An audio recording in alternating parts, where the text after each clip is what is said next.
Muy buenas noches, tengan todos ustedes, bienvenidos a Memorial del 2024. Felices fiestas hoy que celebramos el inicio de nuestra independencia, una gesta heroica que ya abordamos la semana pasada. En abundancia vimos algunos mitos, leyendas urbanas en torno a ella, desmitificamos algunos personajes, Hidalgo, Morelos, en fin.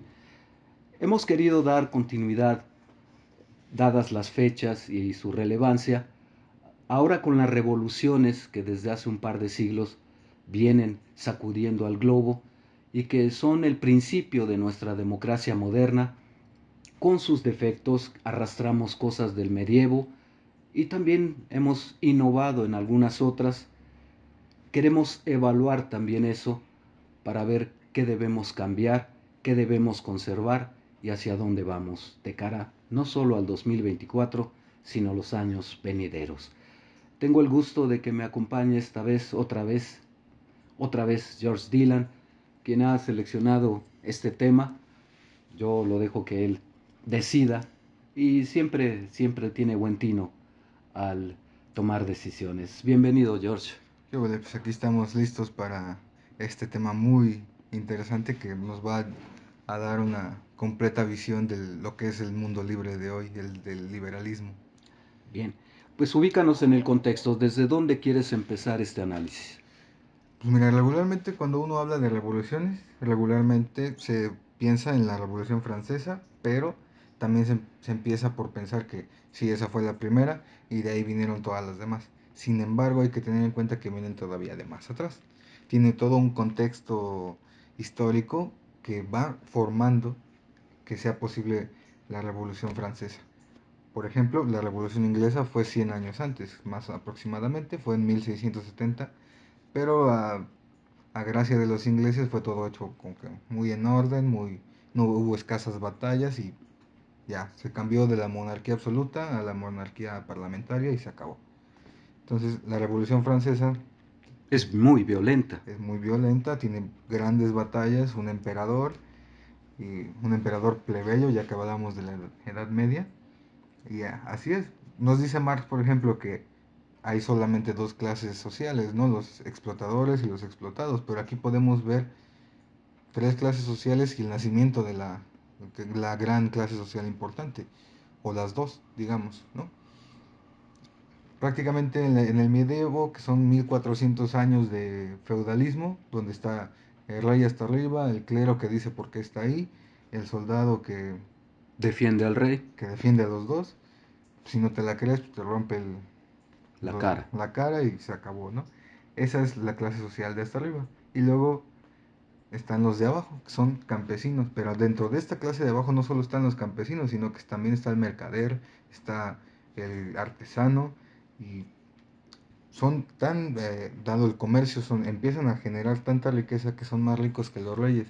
Sin embargo, no tienen el poder político, que es también lo que hablamos la semana pasada. No tienen poder político, yo quiero tener el poder político, de decisión. Y sobre todo, en esta era medieval todavía, que hablamos de 1600, 1500, ya llegando casi a la era de la Revolución Francesa, que es el siglo XVIII. Bueno, permíteme interrumpirte. De nuevo, como nos comenta nuestro buen amigo Laberinto Azul, se trata de una lucha por el poder, quítate tú para ponerme yo. Y eso no viene de ahora, así es que, eh, pues bueno, hay que tomarlo en cuenta. Pero ¿qué motiva que esta lucha sea tan cruenta, tan violenta? La de la Revolución Francesa. Lo motiva que dentro del reinado de de Luis XVI, hereda un reino de Francia, que está en prácticamente la bancarrota por los despilfarros del mismo rey. Y justamente en esto 1770 a 89 ocurre que va en picada y justamente en 1789 ocurre una helada gravísima en Francia y se da la peor cosecha, dicen, en 100 años.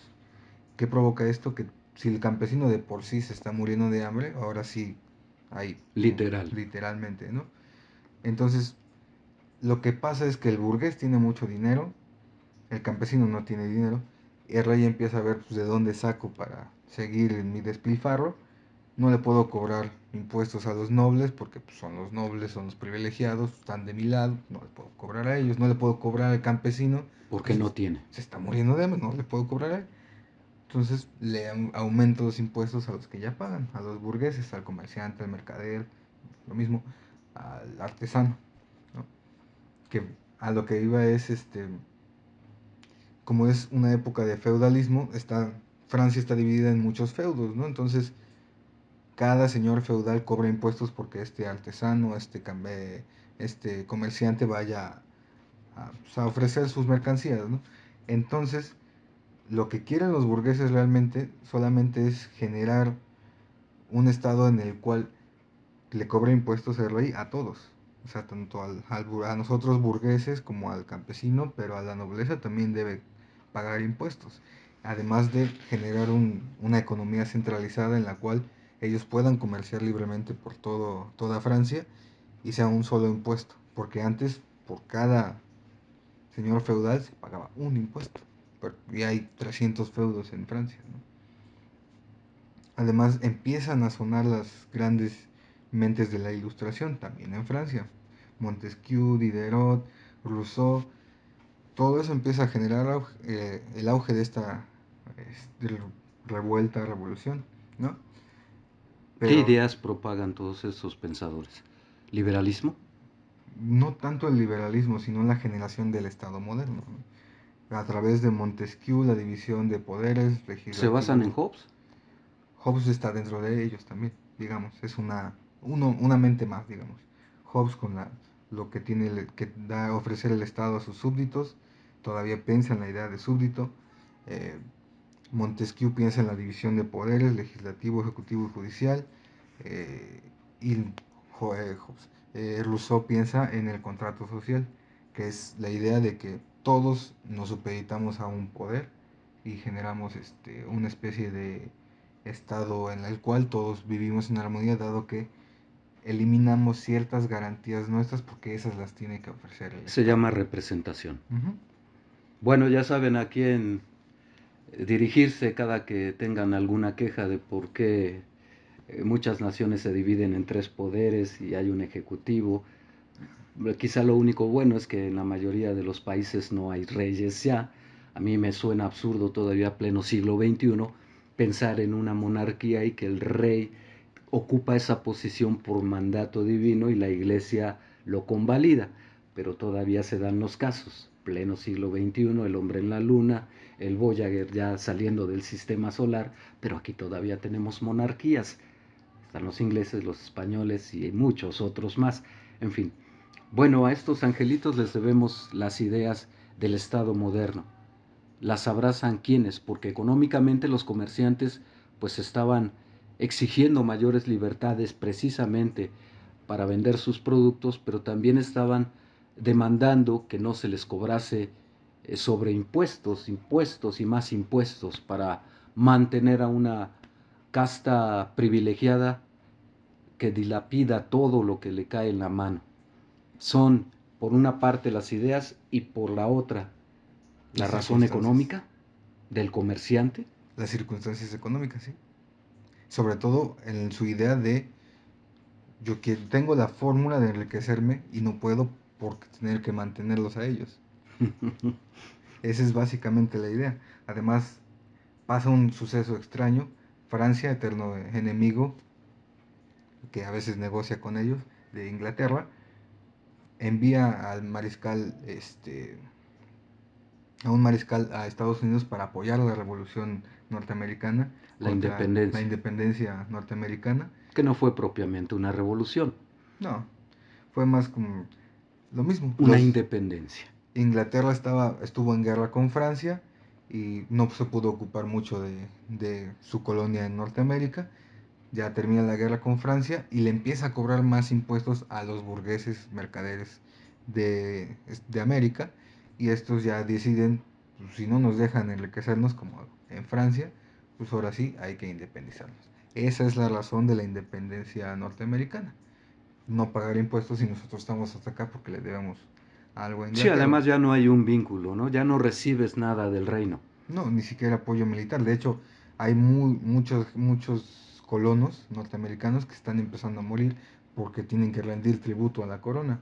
Entonces no les conviene ya. Eso por una parte, y la colonización y sus luchas con los naturales de esta tierra, la exploración para ocupar nuevos territorios, Así mientras es. la corona sigue Solamente despilfarrando todo y lo que más. recibe. Y quiero más, ¿no? Entonces, el ma- Volvamos a Francia. envían como infiltrado a un mariscal francés que apoya la independencia norteamericana.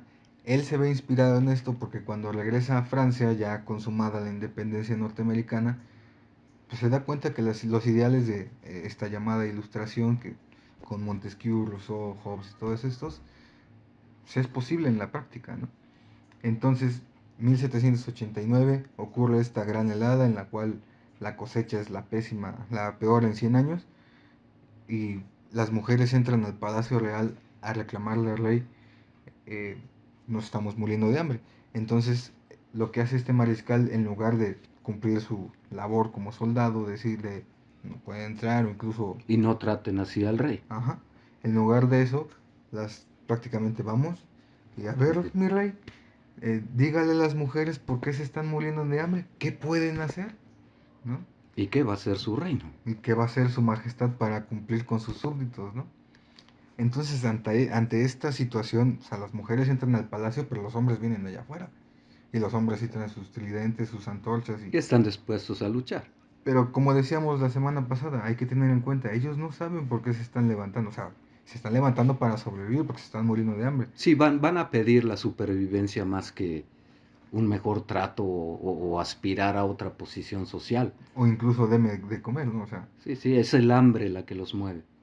eso es lo que está pasando. Y Robespierre, Danton, entre otros burgueses, empiezan a darse cuenta que este es el momento de pedirle no cuentas al rey, sino de generar la estructura que te decía de hay que cobrarle a los nobles y hay que generar el estado donde nosotros tengamos un impuesto y nos podamos enriquecer más, que es la idea del liberalismo de Adam Smith, deje que el comerciante mueva la economía y él, al momento en que se enriquezca más, el estado ganará más porque sí, le vas a cobrar menos impuestos, pero también él va a generar tanto dinero que al mismo tiempo el impuesto que te va a pagar va a ser más.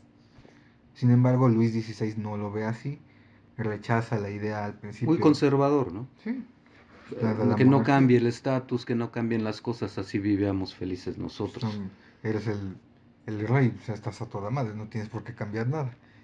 Entonces él al principio acepta, dice que acepta, y mientras ya está negociando con la nobleza, de mandarlos a las demás monarquías, a la monarquía de Prusia, a la inglesa, que a pesar de que ya es una monarquía parlamentaria, aún sigue con la misma idea, a la holandesa, a la de Prusia, a la de Rusia, y entonces todos estos países le declaran la guerra a Francia. Y todo es para aplacar la Revolución Francesa, que es en el año simbólico, es en 1789, Luis XVI es encarcelado, es invadida Francia, sin embargo aparece alguien muy importante. Napoleón Bonaparte es nombrado jefe del ejército y repele estas invasiones y se nombra una especie de gobierno interino con Napoleón como defensor en lo militar. En 1700 Pasado a la guillotina Luis XVI, como todo mundo conoce, ¿no? hasta 1793, mientras estuvo encerrado. Caso curioso, cosa que no nos dicen de los revolucionarios, porque nos pintan que las revoluciones son como que muy... Pues, Articuladas, muy ah, bien pensadas, estructuradas. y con los ideales de la ilustración, de libertad, igualdad y fraternidad, y todos vamos a ser hermanos y a todos nos va a ir bien, y nos vamos a agarrar de las manos a ir sobre los campos de flores. Sin embargo, Sin embargo, no te dije que tú no ibas a sobrevivir, compañero. y eso se lo dice no al rey, sino al campesino. Sí, sí, naturalmente. Se supone que está peleando por él, pero no. Entonces, lo que sucede por una parte, por órdenes de Danton y de Robespierre, el hijo de Luis XVI es torturado hasta morir, que Vaya. sería Luis XVII, es torturado hasta morir, encerrado, todos los días es torturado hasta que muere. Después, gracias a esto, a estas ideas de la Ilustración se publica el libro de la promulgación de los derechos del hombre y el ciudadano, como siguiendo esta idea de la Ilustración, y pues, estamos todos muy bien aplaudiendo este texto. Sin embargo, el marqués de Condorcet sale a hablar con Robespierre y le dice, oye, nos estamos olvidando de el otro 50% de la población, ¿no? Que son las mujeres, Para variar. para variar, y le rechaza su idea y es el año del terror. Robespierre para este punto ya había matado a Danton, que fue guillotinado a Danton, que había sido el que había quedado al mando en lo político en esta corte francesa, y, Y pensar que eran tan cercanos, ¿no? pero el poder es el poder. Sí, sí, naturalmente. Danton es asesinado, Robespierre mata también guillotina al marqués de Condorcet, y en 1793, no, 92, Olympe de Gaulle publica el libro que es una copia exacta, eh, Los derechos de la mujer y la ciudadana. Y así Robespierre lo lee, ni siquiera tuvo que leerlo más bien, fue, eso nos sirve, la igualdad no es para todos, la fraternidad no es entre todos y la libertad tampoco. Entonces, guillotina. Bueno, aquí en México, Porfirio Díaz era mátalos en caliente, allá es la guillotina, ¿no? Es el año del terror. Sí, la era del terror le llama, ¿no? Ujú. Después de esto, Robespierre es guillotinado por sus seguidores. El que a hierro mata, ¿no? Es guillotinado por sus seguidores. Se nombra ¿En aras de qué lo pasan por las armas? por la misma razón. O sea, ¿Por Robespierre, discriminación? ¿Por incurrir en los vicios del rey? ¿En qué? empiezan a poner los mercaderes de acuerdo en decir, pues es que Robespierre ya mató a 40.000 y que nos dice que nosotros no vamos a hacer los siguientes, ¿no? Entonces, Desconfianza. pues, guillotinan a Robespierre y nace una revolución que intenta volver a la monarquía, curiosamente, ¿no? Sin embargo, aparece Napoleón, un fiel ilustrado, aplasta la guillotina y nace el directorio. Es el nuevo gobierno francés con él a la cabeza y ya para 1804 se nombra cónsul y para 1802 se nombra cónsul y para 1804 soy emperador de Francia. Pero tiene ese diseño institucional en el que hay tres poderes. Sí. Además de que negocia naturalmente con la burguesía, con estos mercaderes. ¿Qué de mitos encontramos de la Revolución Francesa? Y vámonos un poquito más rápido. Pues Breves, uno o dos. el mito más grande es o sea, nos levantamos en armas contra el rey para abolir la monarquía porque es una tiranía y todo lo demás, y tenemos a Robespierre que mató la era del terror. Nos liberamos de la monarquía, pero tenemos un emperador ni bien pasados 10 años, que dura su gobierno de 15 años y pierde por invadir a Rusia, ¿no? Que también, este, y luego viene el imperio de los 100 días, llamado de Napoleón, cuando escapa de la isla de Elba y llega a Francia y lo van reconociendo la gente y nos sumamos a usted porque pues, es el emperador. Y luego vuelve a ser derrocado Napoleón, pero vuelven a la monarquía. Francia vuelve a ser una monarquía. Es con Luis XVIII, luego con Carlos X y Luis Felipe I. ¿Será que de alguna manera los conservadores prefieren ya ese orden establecido en el que nada cambia, conservan sus privilegios y así que sigue el mundo por los siglos de los siglos? En cierto sentido, esos 30 años de estabilidad que dio Porfirio Díaz, entre comillas, tuvo un alto costo en el sacrificio de los rebeldes, el mátenlos en caliente a los que empezaban de revoltosos, y la clase acomodada pues feliz de la vida, y me parece que pues fue una herencia francesa que adoptó Porfirio Díaz, que además le daba por ser muy europeo, ¿no? Muy Por lo bien. menos en la forma de gobernar y en los privilegios que concedía, y en la modernización también del país. Ahí está Bellas Artes, que él comenzó, está la Avenida Reforma, que también él comenzó con su trazo y los carruajes, una ciudad espléndida, la de México, la que estaba construyendo Porfirio Díaz, pero volvamos a Francia. sigue siendo lo mismo, ¿no? Entonces, te digo, vuelve a la monarquía con hasta Luis Felipe, sí, Luis Felipe primero, y ya vuelve a haber una revolución hasta 1848. ¿Por qué? Porque en 1848 es escrito el manifiesto del Partido Comunista. Y eso genera una serie de revoluciones por toda Europa. Bueno, podríamos decir, me corregirá si me equivoco, veíamos la semana pasada que la Revolución Mexicana, pues sí, celebramos este 15 de septiembre su inicio, pero tardó más de 10 años. En el caso de Francia, inicia en una fecha, pero aquí parece que tarda todavía más tiempo en consumarse. Y falta todavía mucho porque son casi 100 años de esta Revolución Francesa cuando ya se nombra una república como tal, ya con todo esto de las ideas de la Ilustración, porque sí, en 1848 el manifiesto comunista, los proletarios se levantan en armas y derriban a Luis Felipe primero y se convoca elecciones porque ahora somos una república. Sin embargo, en un pueblo francés que no ha hecho nada en 100 años, me refiero a un ejercicio democrático, eh, se convoca elecciones, hay 9 candidatos y ves los franceses ven 9 desconocidos, pero no tan desconocidos. Hay un nombre que sí reconocen, Carlos Luis Napoleón Bonaparte, ¿Qué el es? sobrino de Napoleón. Todos ven ese nombre y dicen, votemos por él.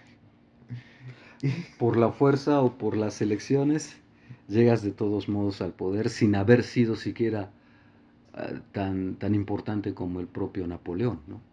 es su sobrino realmente. Entonces él se es declarado presidente, gobierna, pero la constitución ya está muy Avanzada. avanzada, ya dice que por bajo ningún motivo se puede reelegir, so pena de muerte por traición a la patria, ¿no? Pero justo cuando está terminando su mandato, a los 4 años, ya en 1852, se vuelve a nombrar emperador, agarra el poder en Francia, guillotina a los que no estén de acuerdo, y es el emperador hasta 1871. 30 años le duró el... En fin, una república que No existió la república, fue una república, para elegirlo sí. sí, pero después volvió al Ah, imperialismo. fíjate qué curioso, porque a final de cuentas, particularmente los analistas y los intelectuales de derecha dicen que ahora los dictadores, los autoritarios, llegan por la vía democrática solo para perpetuarse en el poder y citan el caso de Chávez, por ejemplo, en Venezuela, citan el caso de Evo Morales también, que estuvo 14 años más o menos en el poder, iba para otra reelección, lo acusan de fraude, lo tiran, pero más que nada por el litio. Pero bueno, más o menos es la tónica, ¿no? Los camaradas no son nada distintos de los monarcas. En fin. Bueno, vamos a hacer una pequeña pausa por razones técnicas, pero no se vayan, continuamos en Memorial del 2024. Regresamos. Bien, estamos de regreso en Memorial del 2024. Estamos hablando de algunas apenas grandes revoluciones que contribuyen a generar el Estado moderno, la democracia actual y también el desarrollo, la construcción, el diseño institucional con tres poderes, etcétera. Les decía en el bloque anterior que pues ya saben a quién reclamarle si están descontentos con sus legisladores o con Norma Piña en el Poder Judicial e incluso con el presidente en turno. En fin, bueno, nos quedamos con el arribo del sobrino de Napoleón al poder. Así es. Eso tiene una connotación muy extraña porque tiene una, un paralelismo con México. No un paralelismo como tal, sino Influencia. una influencia. Eso es lo que quería. Esa palabra es la que quería. ¿Qué pasa? Que Napoleón cuando es derrotado después de el Napoleón Bonaparte, Napoleón, cuando es derrotado de su imperio en los 100 días, él se casó y tuvo un hijo con Sofía de Baviera, que es un Habsburgo del imperio austriaco. Entonces, él abdica, ya que es derrotado, en su hijo Napoleón, que sería Napoleón II. Sin embargo, se lo llevan a Austria y es Franz Ferdinand de Habsburgo, ¿no? Sin embargo, este hijo de Napoleón murió a los 21 años de tuberculosis Sin embargo, dicen o cuentan que fue muy vivo y tuvo sus que veres con su tía, que también era un Habsburgo y que es madre de Maximiliano de Habsburgo. Bueno, Y, sorpresas te da la vida. y se supone que Maximiliano entonces es el nieto de Napoleón, Maximiliano de México, digamos, ¿no? Sí, el emperador de México. Ese que clamaban por él los conservadores, Siendo tan liberal. que es otra paradoja. Sí. A lo que yo me refiero con la relación es porque Napoleón lo manda a México porque sigue siendo un Maximiliano, es prácticamente, tiene más derecho que él a llamarse emperador por ser nieto de Napoleón, pero aparte es un Habsburgo y tiene la posibilidad de heredar cualquier reino que él quiera de Europa, ¿no? O sea, puede pedir cualquiera. ¿En qué influye la Revolución Francesa en México? Más allá del liberalismo que trajo Maximiliano y que chocó mucho con la burguesía mexicana. Chocó más en cuestión de ideas porque fueron las ideas que inspiraron a Benito Juárez. Y recordemos, mencionábamos que el porfiriato es una consecuencia o más bien un seguimiento de las ideas de Benito Juárez. Porque al final Porfirio Díaz era juarista, estaba del bando liberal y era fiel seguidor de Juárez. Él fácilmente cuando derrota a los franceses, cuando Maximiliano es asesinado, él fácilmente podía hacerse con el poder. Sin embargo, era tan fiel a Benito Juárez que Porfirio le entrega el gobierno de México, ¿no? Palabra célebre que dice Benito es, qué buen muchacho nuestro Porfirio. Sí, no sabía lo que iba a hacer después. Pero sin embargo, te lo mencionaba la vez anterior, Benito Juárez sigue siendo lo mismo que Porfirio, a eso es lo que me refiero. Él nunca ganó una elección popular o para presidencia y sin embargo estuvo 15 años en el poder. Mi Porfirio tampoco ganó una elección porque No, él sí la las ganó. truqueaba. O sea, eran al estilo de Fidel, El, ganaba con el 100% de la aprobación o sí, 99. ¿no? Me recuerdas al 76, a 1976, cuando el PAN se pelea internamente, no postula candidato, y José López Portillo llega solito a la presidencia. Con que él solo hubiera ido a las urnas, nos ahorramos todo el dineral que se gastó. Sin embargo, también hay que tener en cuenta que Porfirio fue el hombre más respetado y amado de su época. O sea, sí, ya nos cuentan al final de la revolución, es un tirano, un dictador, un asesino, lo peor, pero él fue el héroe también fue el héroe de 1000 batallas, fue el que liberó a México de los franceses. No, no quiero llevarte la contra, pero a lo que me refiero es que, pues mira, eh, sobre todo ya consolidado el régimen autoritario o unipartidista o de partido predominante, como le dicen Sartori y otros analistas de la democracia y los tipos de democracia, en cada sexenio el presidente era el rey, el dios, Son el monarcas de 6 años. todopoderoso, y hacía milagros incluso. ¿Qué horas son? Las que usted diga, señor presidente. Entonces, eh, digo, no es fortuito que terminado o caído Porfirio Díaz, pues todo el mundo empieza a despotricar de él. Entonces, por ejemplo, lo mismo ocurría en el sistema político mexicano porque terminaba su mandato un presidente y desde el año previo, él comenzaba su declive y el ascenso del candidato y ya no se hablaba más del presidente, sino del próximo presidente, candidato entonces, pero con la seguridad de que lo sería presidente. Y entonces incluso con el cinismo ya desbordado, se le decía al nuevo mandatario, mira, los primeros 3 años de tu gobierno, échame a mí la culpa de todos tus errores. Es que nos dejó mal la economía, es que no supo controlar este problema, es que no tuvo la visión económica para impulsar el desarrollo.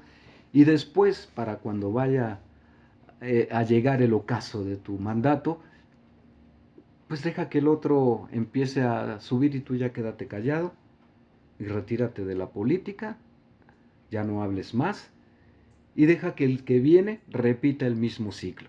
Es que el que se acaba de ir era un inepto, no sabía nada, etcétera. Y así Sí, durante todo el régimen priista. Pero en era fin, el, no te interrumpo porque hay mucho que no, tenemos iba a que revisar. mencionar que era el discurso de los presidentes de todo lo que fue antes de mí está mal. México se empieza a construir desde que yo llegué. Sí, sí, sí, ese es uno de los grandes problemas de nuestro país. Eh, Cada sexenio, incluso era parte del ritual, hacer un plan sexenal.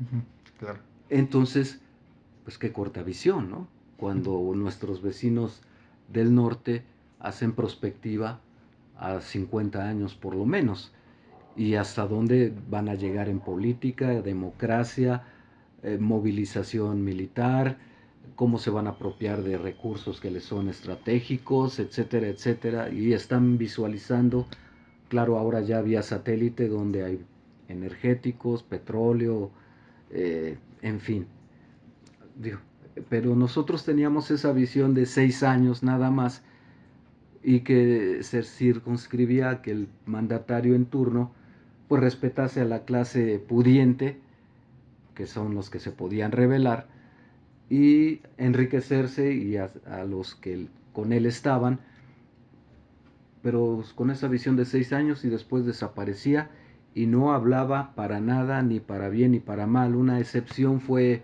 pues la ruptura del maximato entre Calles y Cárdenas, que incluso terminó expulsándolo del país.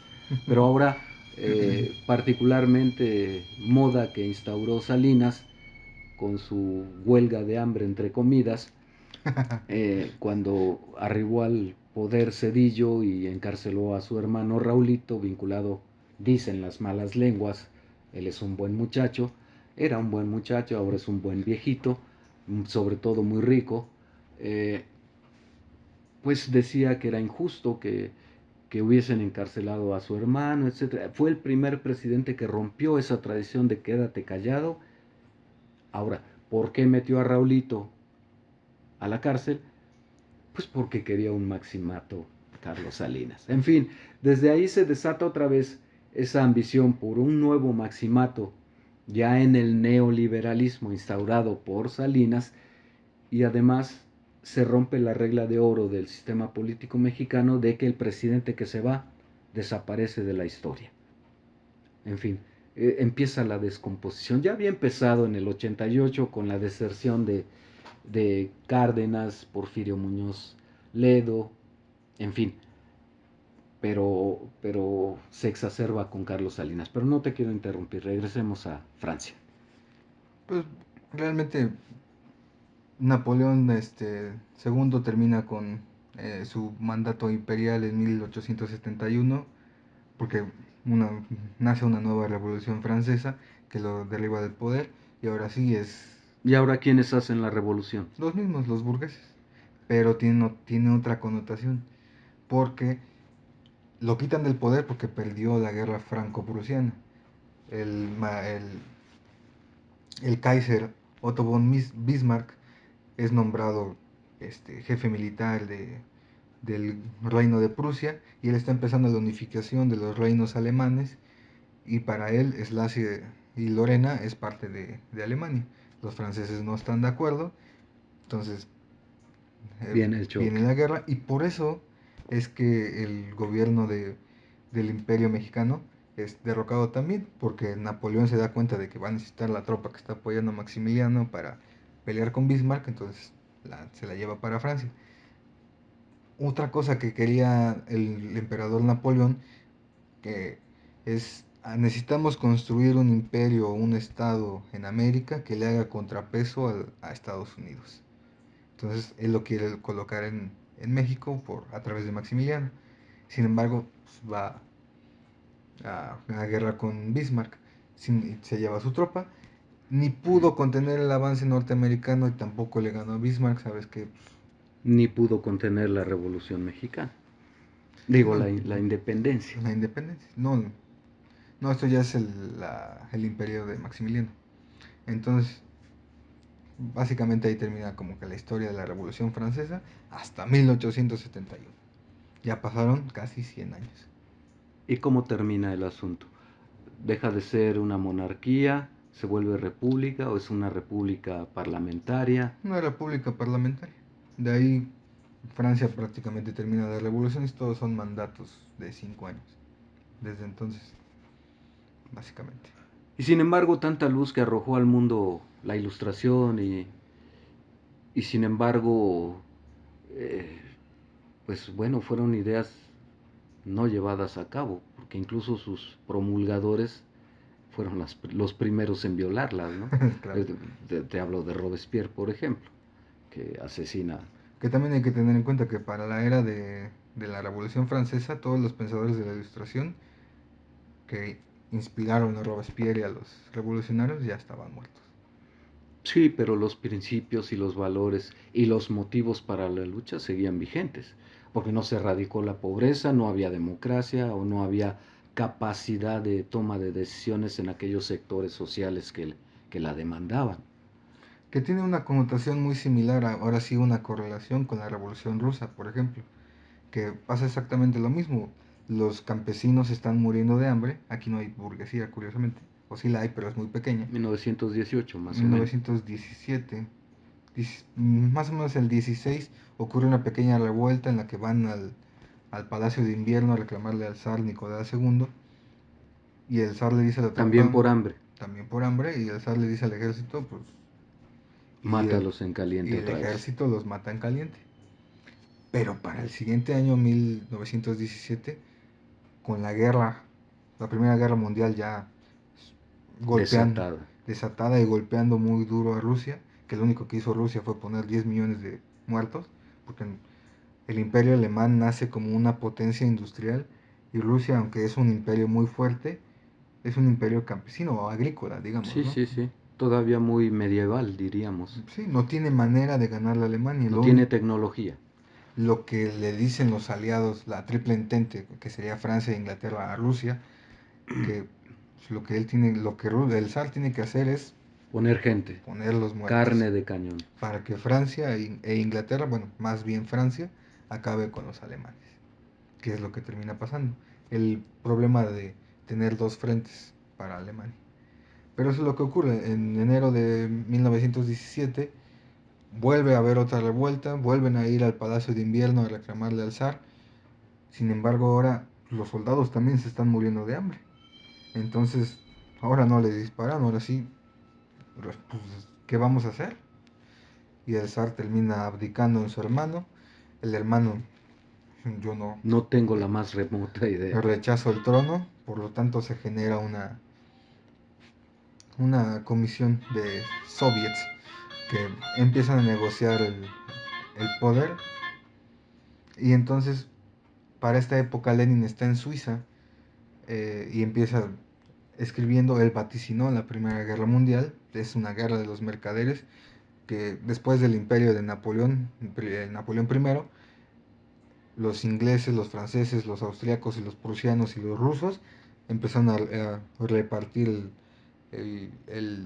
las colonias y los imperios, y ahora pues ya se repartieron todo, dice Lenin, pero siguen queriendo más. Por lo tanto, esto va a acabar en guerra. Esto va a acabar en guerra y va a mandar al único miembro de la clase social que puede ir a pelear la guerra, el proletario. El proletario, tú no tienes nada que hacer en esa guerra, no vas a ganar nada, no vayas, te van a matar por nada, ¿no? Sin embargo, se empieza la Primera Guerra y curiosamente el Kaiser alemán negocia con Lenin para que vaya a Rusia, haga la revolución, gane se haga con el poder y firme la paz con Alemania. Inducido el asunto, ¿no? Así es. Así sucede, Lenin regresa a Rusia, es recibido en San Petersburgo, en la estación, como gran héroe, da su discurso, y para octubre-noviembre, mientras los soviets y la comitiva que está en el poder, el parlamento ruso, están decidiendo qué van a hacer, se están poniendo de acuerdo, los bolcheviques asaltan el Palacio de Invierno y toman el poder. Y ya está ahí. Y luego hay una guerra civil de 5 años, en la cual Lenin acaba de matar a otros 10 millones de rusos, 10, 15 millones de rusos, para afianzarse en el poder. Ayudado por Stalin, es asesinado en 1924 y Stalin se instaura en el poder. Y nace la Unión Soviética. Bueno, es que Debido a todo esto, a mí me queda la impresión, y no sé si a quienes nos escuchan, de que para empezar ni las revoluciones ni las independencias son tales, son simplemente un instrumento para un reacomodo social, que más vale no meterse en conflictos, pensaría así el pueblo, ¿no? Hay sociedades que sí, evidentemente, y eso ya más reciente, sí pelean por su democracia y por el respeto a sus derechos, particularmente el de participar en la toma de decisiones. Pero estas revoluciones que nos vienes contando, incluyendo la nuestra, pues yo creo que la clase común, que era la más perjudicada y la más pobre, jamás se entera de lo que están tramando allá afuera, ¿eh?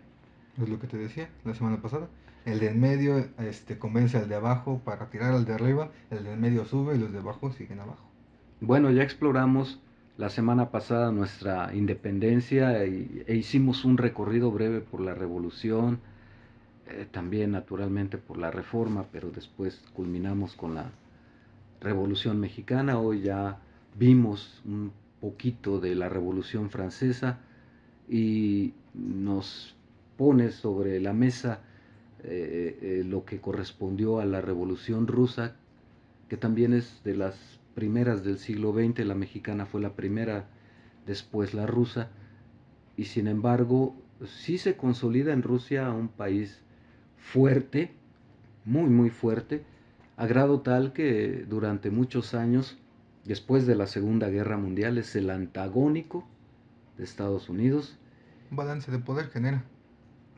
Pues dos bloques muy definidos, uno con el liberalismo a ultranza y el otro con el comunismo también como bandera. Así es. Dos polos totalmente distintos. Que hay que decir que la Unión Soviética era un gran estado donde vivir entre la década de los 60 y los 70. O así Por, no los vendieron. nos los vendieron, pero realmente hasta cierto punto es real.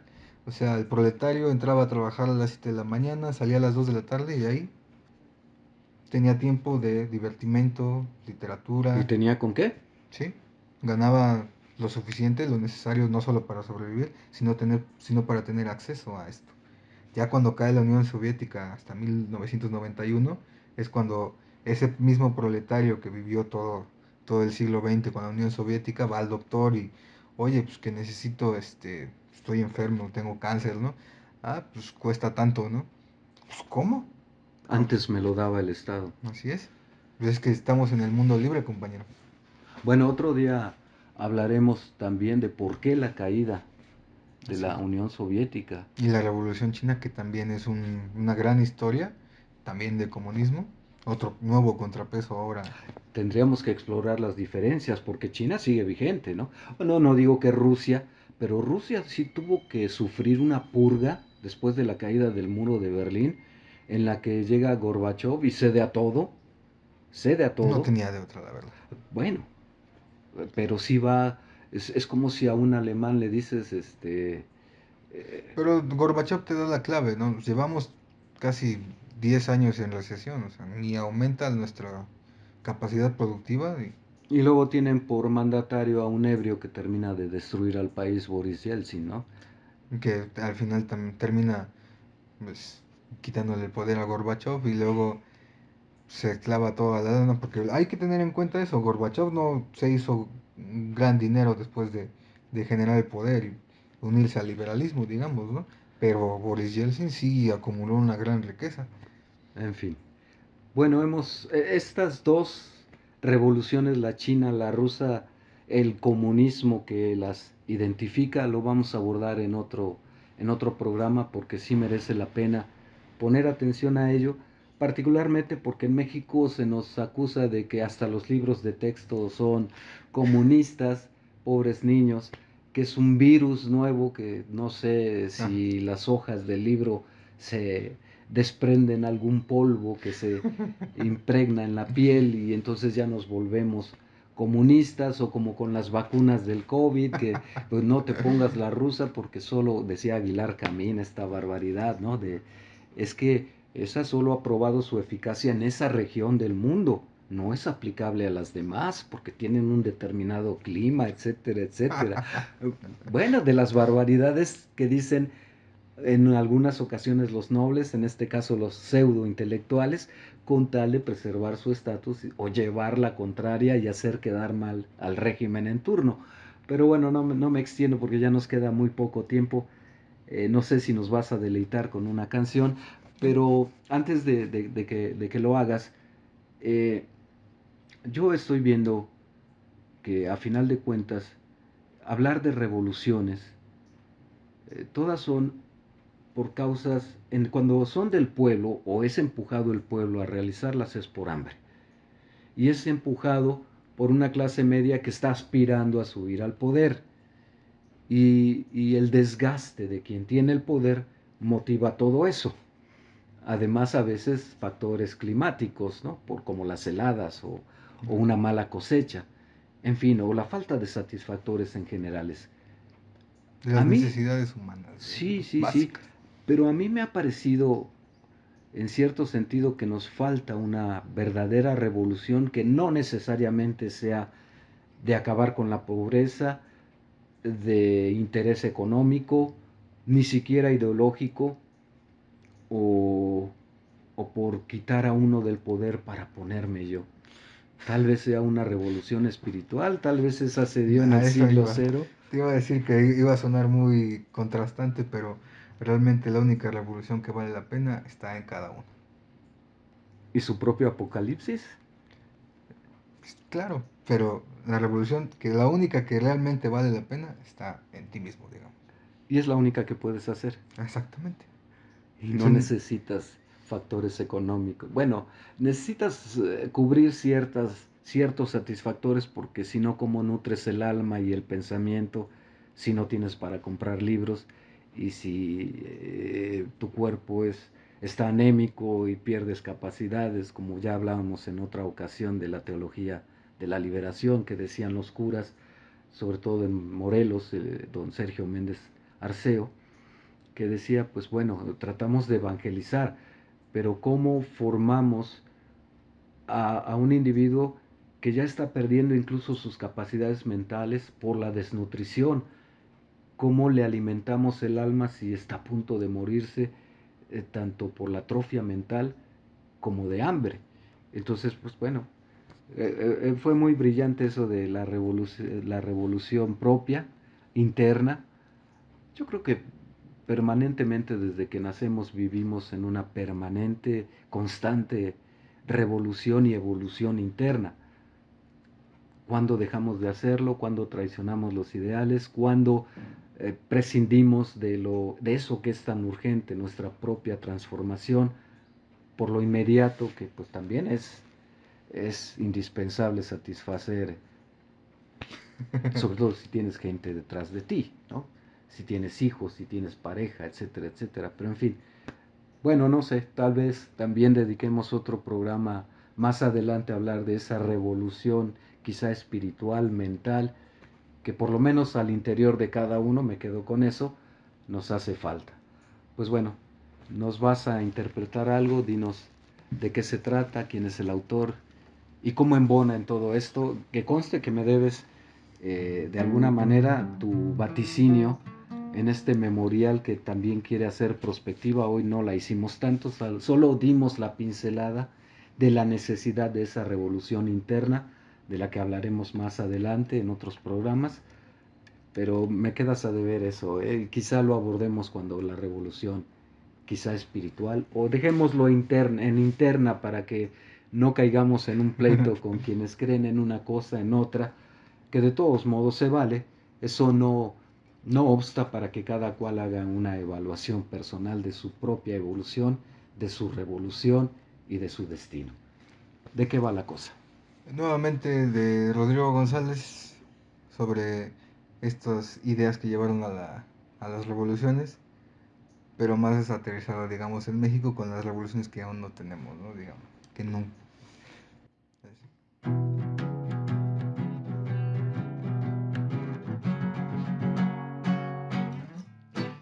En un lejano lugar retacado de nopales había unos tipos extraños llamados intelectuales. Se la pasaban leyendo para ser sabios y doctos, pues no querían seguir siendo vulgares tipos autóctonos. Veías en los cafés llenos de libros profundos y en eventos culturales olían conceptos rotundos. Constantemente escribían poemas y cuentos cortos, y aunque no los comprendían se quedaban como absortos. Si veías tal escritura te sentías medio atontado, pues con tal estructura te ibas bien apantallado. No sabías si eran marcianos, mexicanos, europeos, ángeles, diablos, enanos, cardíacos o prometeos.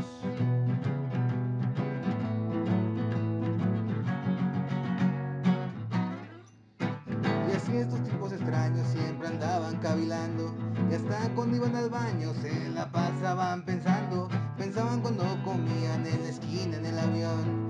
Pensaban cuando dormían, pensaban en el camión. Y entre tanto pensamiento, análisis y estructura, desean conocer la neta y hasta también la locura. Pero al llegar a su casa se liaban con su mujer, sintiéndose de otra raza, nunca daban pa' comer. Ya que en un lejano lugar retacado de nopales había unos tipos extraños llamados intelectuales. Y en un lejano lugar retacado de nopales había unos tipos extraños llamados intelectuales.